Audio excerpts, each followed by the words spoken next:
Hello friends, in this video we are going to learn about a chapter called Our Environment, okay, from 10th standard science with reference to NCERT. So let's start with our introduction of this chapter. So everything that surround us is environment. तो what is environment? जो हमारे आसपास है, okay, उन सभी चीज़ों को हम environment कहते हैं. It include both biotic and non-living things which is abiotic components. Okay, interaction between this biotic and abiotic component form an ecosystem. Okay, and in an ecosystem living component depend on each for their food, which give rise to food chain and food web in nature. Okay, तो basically यहाँ पे introduction ही है, तो ये सब चीज़ें जो है हम पढ़ने वाले हैं. तो फूड चैन और फूड वेब बेसिकली क्या है कि फूड चैन बेसिकली कुछ ऑर्गेनिजम्स के बीच में इंटरकनेक्शन है उनके फूड के रिलेशन को लेकर.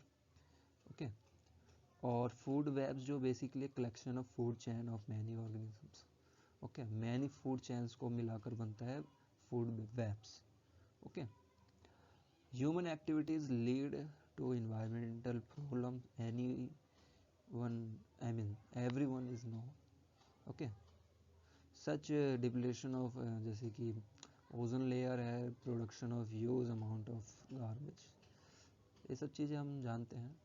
ओके, अब देखते हैं इसका सॉल्यूशन क्या है. इकोसिस्टम क्या होता है, what is ecosystem, what are its component.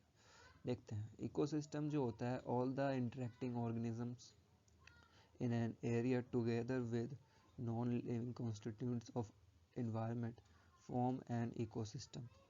Forest, ponds, etc. Types of ecosystem क्या है. यहाँ पे इकोसिस्टम हमने देख लिया बेसिकली क्या है कि interacting organisms, okay, non living living सब जब साथ में मिल जाते हैं, है ना. जैसे कि फॉरेस्ट है, फॉरेस्ट में बेसिकली पानी है, नॉन लिविंग थिंग्स है, जानवर है, लिविंग थिंग्स है. अब ऐसी ऐसी चीज़ें जब आपस में मिल जाती है तो एक इकोसिस्टम बनाती है.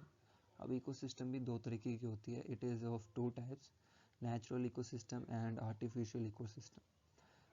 The ecosystem which exist in nature on its own, forest, lake, ocean, ये सब क्या है, नेचुरल इकोसिस्टम, यानी नेचर में खुद ही बनती है, इंसान का उसमें कोई हाथ नहीं होता. मैन मेड इकोसिस्टम वो इकोसिस्टम होती है जो आर्टिफिशियली बनती है, इंसान को उसमें हाथ होता है, इंसान उसमें कुछ ना कुछ अपनी तरफ से योगदान देता है. Crop field, aquarium, garden, basically आप जानते ही हैं. एक्वेरियम जो होता है उसमें फिश की देखभाल कौन करता है, इंसान ही करता है. गार्डन को एकदम अच्छे से कौन सजाता है, इंसान ही सजाता है. क्रॉप फील्ड में खेती करता है, अनाज उगाता है, कौन उगाता है, इंसान. कंपोनेंट ऑफ एन इकोसिस्टम क्या है, देखिए अबायोटिक थिंग्स होते हैं, बायोटिक थिंग्स होते हैं. अबायोटिक एयर, वाटर, लैंड, जानते ही है. प्लांट, एनिमल्स, ये है biotic things. Okay, producer, consumer, decomposer. अब देखिए प्रोड्यूसर कौन है. बेसिकली प्रोड्यूसर जो है जो प्रोड्यूस करता है. Plants are producers, okay. Animals are consumers, okay.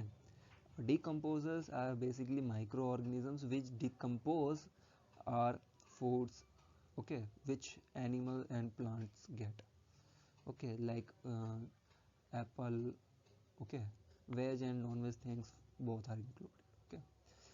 And next is herbivorous, carnivore, omnivore and parasites. ये चार चीज़ें होती है.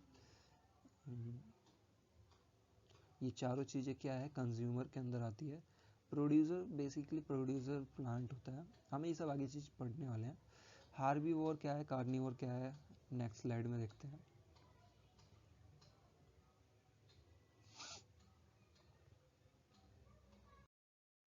Okay, next slide is here. Abiotic component क्या है देखते हैं। All the non living component जैसे कि air, water, land and light, temperature etcetera, anything else which is non living form the abiotic component. And biotic component, all the living things, okay, such as plant, animals, bacteria, fungi, etc., form the biotic component. Okay, on the basis of this nutrition, biotic component are further divided into three parts: producer, consumer, and parasites. Okay,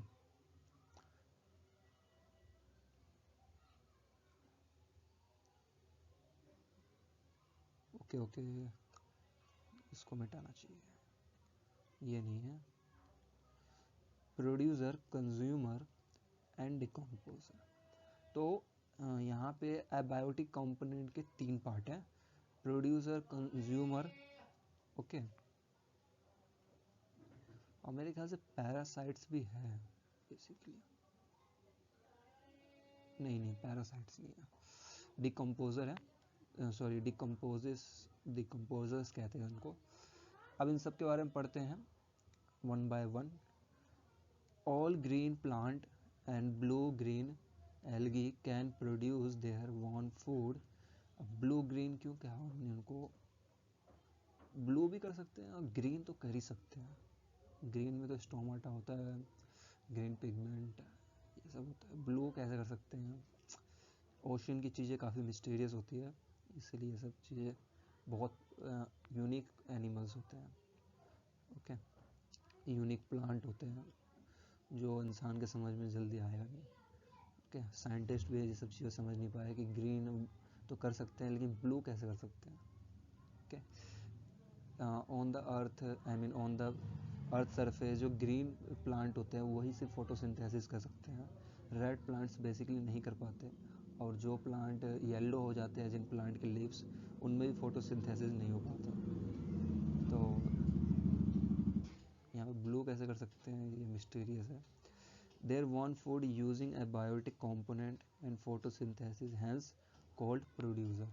तो basically ये produce करते हैं और ये किसी पर depend नहीं रहते। बेसिकली डिपेंड तो रहते ही हैं लेकिन इनका फूड मिल ही जाता है, ओके। सनलाइट एक ऐसी चीज़ है जो इनको चाहिए होती है। डिपेंड तो हर कोई है, हम कहते हैं कि नॉन डिपेंडेंट होते हैं लेकिन ये डिपेंडेंट ही है एक तरीके से, ओके।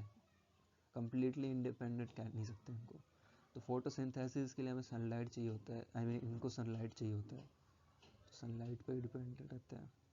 अब कंज्यूमर देखते हैं। Include all animal which depend produce directly और indirectly of their food, okay. तो इनका जो प्रोडक्ट होता है इन पे डिपेंड होते हैं वो कंज्यूमर्स, और बेसिकली एनिमल्स पे भी डिपेंड रहते हैं। बेसिक कुछ एनिमल्स होते हैं, ओके, एक एनिमल दूसरे एनिमल पे डिपेंड है।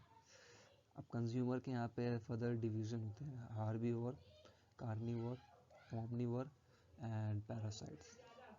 अब इन चार डिवीज़न को समझते हैं। प्लांट ईटर्स जो होते हैं उन्हें हम हार्बीवोर कहते हैं, गोट और डियर, ये सब प्लांट वर्ड। कार्निवोर वो होते हैं जो फ्लैश ईटर होते हैं। फ्लैश ईटर, अब ये नहीं कि जो नॉनवेज खाते हैं जो इंसान, वो कार्निवोर है, कभी भी उस कैटेगरी में कंसिडर नहीं करता है। साइंस सिर्फ उन्हीं चीज़ों को कंसिडर करता है जो सबके लिए होता है, एक कॉमन चीज़, ओके। तो ओमनीवोर में इंसान को रखा जाता है बेसिकली, ओके। तो ये टाइगर, क्रोकोडाइल जो होता है इनमें इंसान को नहीं रखते हैं। ओमनीवोर में क्या होता है, eat both plant and animal. कोई भी इंसान होगा ना, वो कभी ना कभी वेज चीज़ जरूर खाया होगा उसने। कोई भी इंसान ज़िंदगी भर, कोई बंदा सिर्फ फ्लैश यानी ऐसा नहीं मांस मच्छी खाया होगा उसने, ज़िंदगी भर नहीं खाया होगा, कभी ना कभी उसने ना नॉन वेज से हटकर वेज चीज़ें खाई ही होगी। तो उसको प्योरली कार्निवोर तो नहीं कह सकते ना, omnivore. We are omnivores, okay. अब एनिमल्स एंड प्लांट्स इंक्लूड होते हैं इसमें, यानी बहुत सारे ऐसे एनिमल्स भी होते हैं, यानी इंसान को छोड़कर, जो दोनों चीज़ पे डिपेंड रहते हैं। जैसे कुत्ता है, वो वेज चीज़ें भी खा सकता है, वो नॉन वेज भी खा लेता है, ह्यूमन भी इसमें स्पेशल कैटेगरी है। अब पैरासाइट जो होता है वो lives on the body of the host and take a food from it, जैसे कि लीज हो गया, कसकटा हो गया, ये सब क्या होता है, जैसे जोंक होता है, वो क्या करता है इंसान के शरीर से खून लेता है और वो उसका डिनर होता है। अब डिकम्पोजर्स देख लेते हैं, ये हमारा तीसरा टाइप है किस चीज़ का, एबायोटिक कंपोनेंट का। Include organism which decompose the dead plant animals. अब इसमें क्या होता है, बैक्टीरिया और फंजाई, ये क्या करते हैं, जैसे जब तुम सब खाना जब रोटी वोटी रख देते हो, धीरे धीरे वो टूटने लग जाता है, धीरे धीरे वो ख़त्म होने लग जाता है, एक समय के बाद वो रोटी वहाँ से गायब हो जाएगा, तो इन्वायरमेंट में डिकम्पोज हो जाता है, मिट्टी में मिल जाता है। This help in replacement of the natural resources.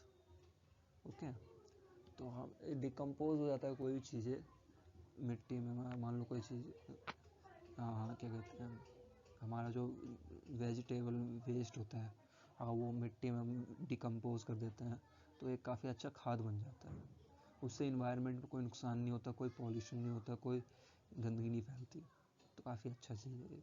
Decomposers जो होते हैं, माइक्रो ऑर्गेनिजम्स जो होते हैं, ऑर्गेनिजम्स काफ़ी यूज़फुल है, ये सब बेकार नहीं होते। अब पढ़ते हैं फ्रेंड्स फूड चेन के बारे में। Food chain is a series of organism in which one organism eats other. जैसे ग्रास को डियर ने खाया, डियर को लायन ने खाया, simple food chain. Okay, in a food chain various steps व transfer of energy takes place. बहुत सारे स्टेप्स पे एनर्जी ट्रांसफ़र होता है।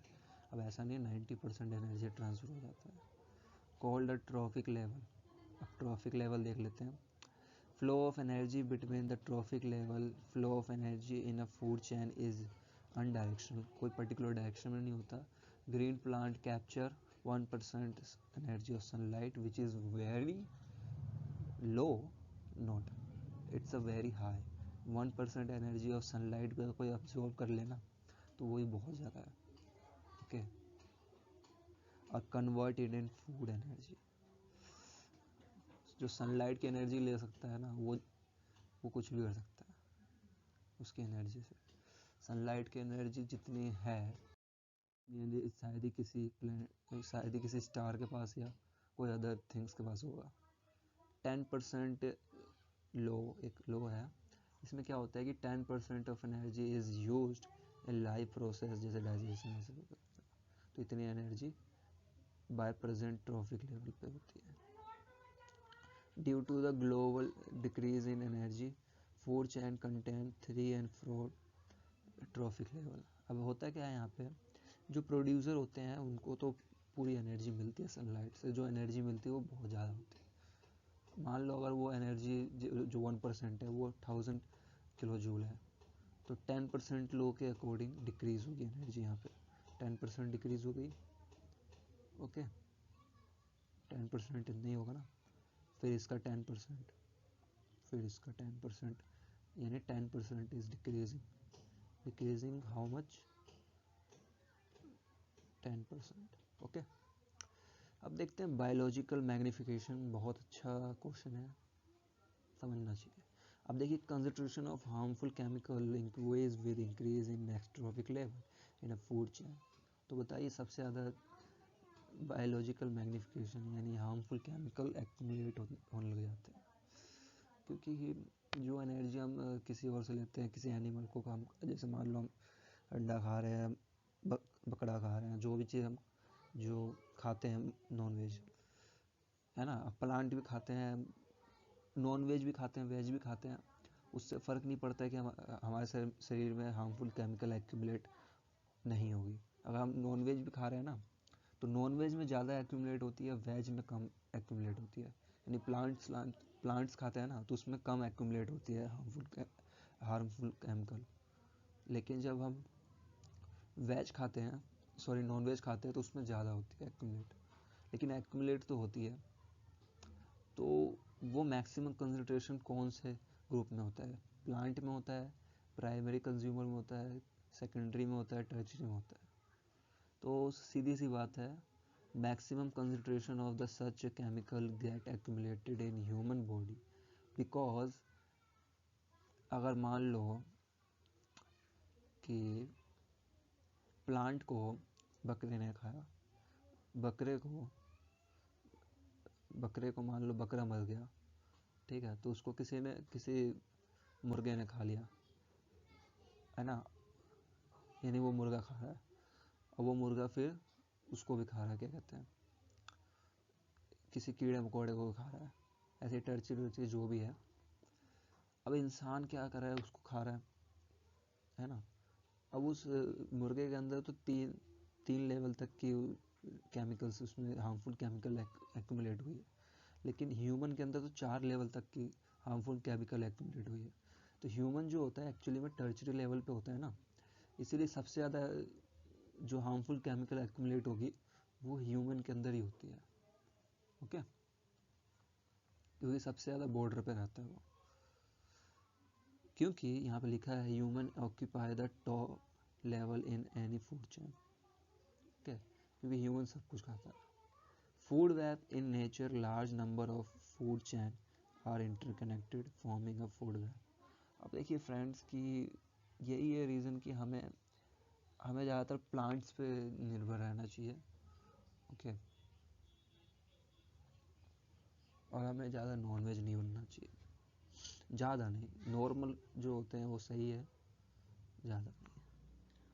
अब ये हमारा फूड वेब है, कुछ छोटा सा है, ओके। यहाँ पे जैसे प्लांट है, प्लांट को ग्रासहोपर ने खाया, ठीक है, अब प्लांट को रैबिट भी खाया, और रैबिट को ईगल खा सकता है, ईगल स्नैक भी खा सकता है, ईगल रैबिट भी खा सकता है, स्नैक फ्रॉग भी खा सकता है, स्नैक को ईगल खा सकता है, यानी सब इंटरकनेक्टेड है, सब एक दूसरे को खा जाते हैं। आई मीन यानी स्नैक सिर्फ कुछ ही चीज़ को खा सकता है, ईगल वो थोड़ी खा पाएगा। तो यहाँ पे कुछ चैन बन जाती है, चैन नहीं बनती, फूड बन जाती है, वेब बन जाती है। चैन और वेब में यही अंतर है कि वेब जो होती है नॉन डायरेक्शनल होती है, और चैन होती है एक पर्टिकुलर डायरेक्शन में होती है, ये अंतर है। इन्वायरमेंटल प्रॉब्लम देखते हैं, change in environment affect us and our activities chain, okay, the environment around us, human activity leads to pollution, deforestation, तो ये सब प्रॉब्लम है, तो क्या करें। How do our activity affect the environment, देखते हैं friends. Ozone layer depletion, ozone layer is a protective blanket around the earth which absorb the most of the harmful ultraviolet rays radiation of the sunlight, thus protecting living beings from many health hazards such as skin cancer, cataract, destruction of plant etc. ये सब चीज़ें किससे होती है, when ozone layer deplete, due to which, and उसकी वजह से क्या होता है, harmful ultraviolet rays आ जाती है हमारी धरती पे, वो हमारी बहुत सारी बीमारियों का कारण बनती है, skin cancer, destruction of plant, बहुत सारे कारण हैं। यानी sun is the unlimited source of energy and sun is the unlimited source of diseases, okay. तो ओजोन जो है O3 लेयर काफ़ी मोटी लेयर होती है और काफ़ी हैवी गैस होती है एक तरीके से ओजोन, यानी काफ़ी मोटी गैस होती है एक तरीके से, उसमें से कोई और, यानी काफ़ी मोटी परत होती है ओजोन की, और ये हार्मफुल रेडिएशन को एब्जॉर्ब कर लेती है, ये बात है। अब ये प्रेजेंट होती है हमारी हाई लेवल ऑफ एटमॉस्फेयर, जिसे स्ट्रेटोस्फेयर कहते हैं। एटमॉस्फेयर के भी बहुत सारे लेवल होते हैं, सबसे हाई लेवल पे स्ट्रेटोस्फेयर होता है। It is a deadly poison at a ground level, ground level पे जहर है। और फॉर्मेशन ऑफ ओजोन लेयर कैसे होता है, देखिए ऐसी चीज़ें से बनती है जो चीज़ हम हमेशा इनहेल करते हैं। High energy of ultraviolet radiation break down the oxygen molecule in free oxygen. अब ये कैसे होता है, रेडिएशन से, यूवी रेडिएशन ही ब्रेक कर पाता है, क्योंकि इसकी हाई एनर्जी होती है, तगड़ी एनर्जी होती है, दबा के ब्रेक करती है। अब ये वैसे O2 है, थोड़ा गड़बड़ हो गया। This oxygen atom then combine with O2, यानी O2 तो प्रेजेंट हो गई इस इन्वायरमेंट में, तो ये O जब निकल गया ना तो ये O2 से जुड़ जाता है, क्योंकि प्रेशर है ऊपर, ऊंचाई वो प्रेशर होता है। अब डिप्लीशन ऑफ ओजोन लेयर कैसे होता है? Decrease in the thickness of the ozone layer over Antarctica was first observe in 1985। क्या ऑब्जर्व किया गया? Termed as a ozone hole. सबसे पहले वहीं ये चीज़ देखा गया था, कैसे टेलीस्कोप से देखा गया था। This decrease was linked to the excessive use of synthetic chemicals, CFC chlorofluorocarbon. ज़्यादा फ्रिज यूज़ नहीं करना चाहिए, मटके में पानी पियो। Which are used in refrigerator, okay. ACs, क्या दिक्कत है भाई, आजकल ऐसे ऐसे पेंट आ गया, उसको हम कर ले तो भाई एसी ऐसा माहौल बन जाता है। नेचुरल एसी पॉसिबल है आज के टाइम पे।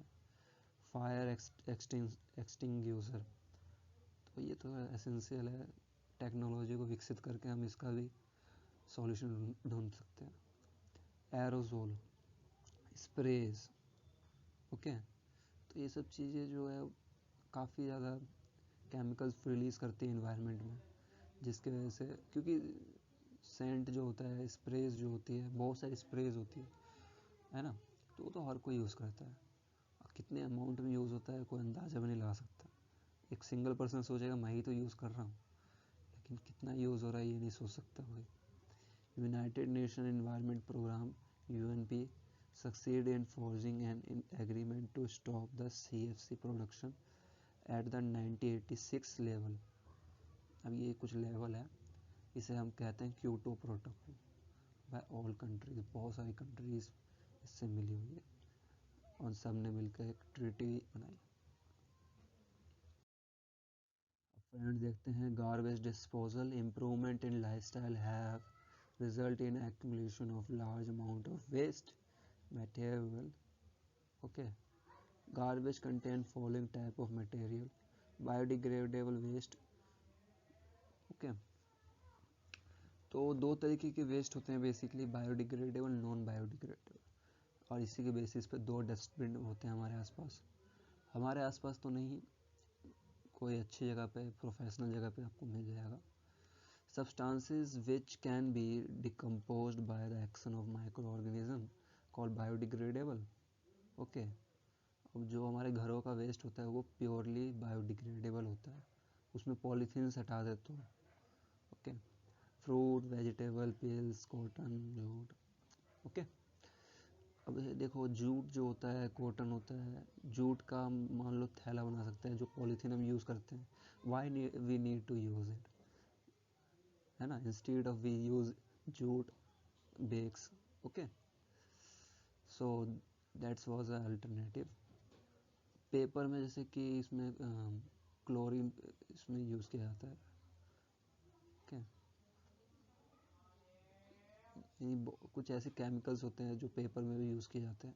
तो we should go digital paper, okay, digital mode of learning, okay.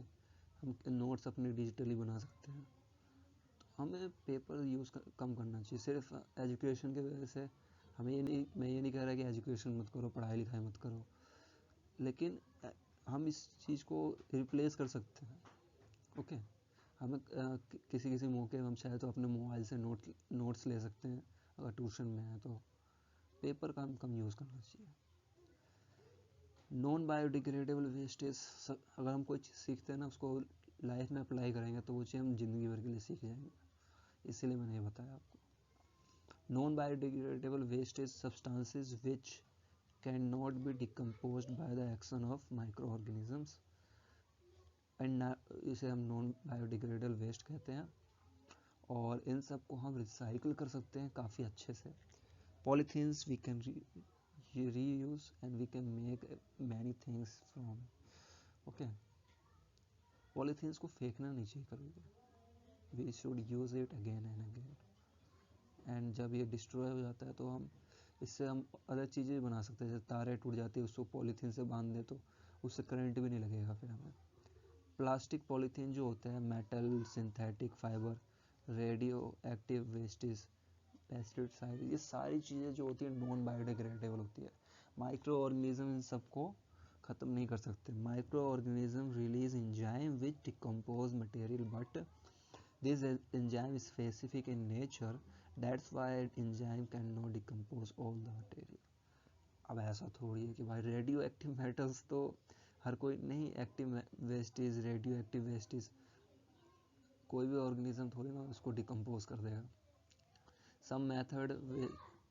Some methods जो वेस्ट डिस्पोजल के लिए यूज़ किए जाते हैं, जैसे कि बायोगैस प्लांट काफ़ी एफिशिएंट मेथड है.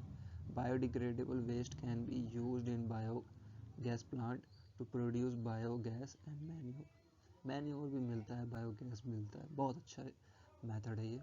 सीवेज ट्रीटमेंट प्लांट, इसमें क्या होता है, नालियों और पानी को साफ़ किया जाता है, फिर उसको नदियों में मिलाया जाता है. The drain water can be clean in sewage treatment plant before adding it to rivers. Land filling क्या होता है, the waste are buried in low lying area are compacted by rolling with bulldozers. Land fillings क्या होती है कि कुछ wastage होती है जिसको हम ज़मीन के अंदर सेटल कर सकते हैं. लो एरियाज़ होती है और उसको इजीली हम, यानी कुछ ऐसे वेस्टेज भी होती है जो इजीली काफ़ी कॉन्क्रीट होती है, काफ़ी स्ट्रॉन्ग होती है, सॉलिड होती है. उन वेस्टेज को हम जो सड़क होती है उसमें हम डालकर सड़क को एकदम लेवल पे ला सकते हैं, है ना. कोई भी हमारी ऐसे वेस्टेज है जो डिकम्पोज हो सकती है, उसको हमें ज़मीन के अंदर सेटल कर देना चाहिए, बुरीड कर देना चाहिए. कंपोस्टिंग क्या होती है, ऑर्गेनिक वेस्टेज और जो नॉन बायोडिग्रेडेबल वेस्ट होता है उसको कभी भी हमें ज़मीन के अंदर सेटल नहीं करना चाहिए, क्योंकि वो वेस्ट हो जाएगा, फिर ज़मीन के अंदर भी वो वेस्ट ही है एक तरीके से. और जो बायोडिग्रेडेबल है वो ज़मीन के अंदर धीरे धीरे वो मिट्टी में मिल जाएगा, जिससे कि वहाँ की मिट्टी क्या होगी, उपजाऊ हो जाएगी. ओके. ऑर्गेनिक वेस्ट जो होते हैं वो filled in a compost pit and covered with a layer of soil. After about 3 month garbage changes to manure. तो ये काफ़ी अच्छा मेथड है, हम अपने घरों में भी अपना सकते हैं. उसके जो वेस्टेज है उसके ऊपर मिट्टी रख कर, है ना, और उसको कुछ महीनों बाद वो मैन्योर में चेंज हो जाएगा. फिर हम अपने घरों के प्लांट्स को उसको वो मैन्योर से काफ़ी अच्छे से ग्रो कर सकते हैं. अब रिसाइकलिंग क्या होता है, नॉन बायोडिग्रेडेबल वेस्ट को अपने यूज़ में लाकर हम रिसाइकिल कर सकते हैं. रीयूज़ क्या करते हैं, कन्वेंशनल टेक्निक यूज़ है to use an item again and again. It's a very good habit. अब क्या होता है कि हम कहते हैं recycling is better than reuse, because recycling में क्या होता है कि हमारा ज़्यादा खर्चा नहीं लगता. ये रीज़न है.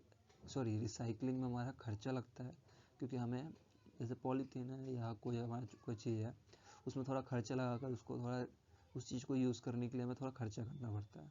रीयूज़ में कोई खर्चा नहीं है, हमें वही सिंगल चीज़ को हम रीयूज़ कर सकते हैं, है ना. ये बात है. अब friends, this was the end of this video. मिलते हैं नेक्स्ट सेशन में.